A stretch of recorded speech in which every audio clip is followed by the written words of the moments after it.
Jam su doyloo jam su teyloo.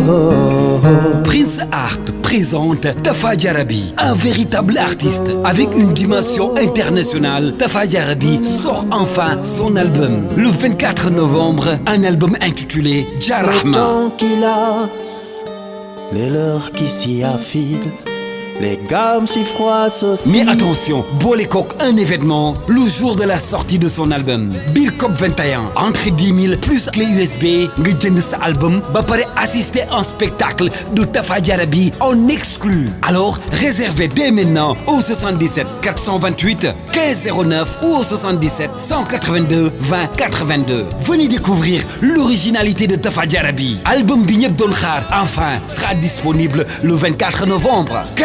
D'autres sonorités dans cet album de Tafa Diaraby, Jah Rahma, une production de Prince Art.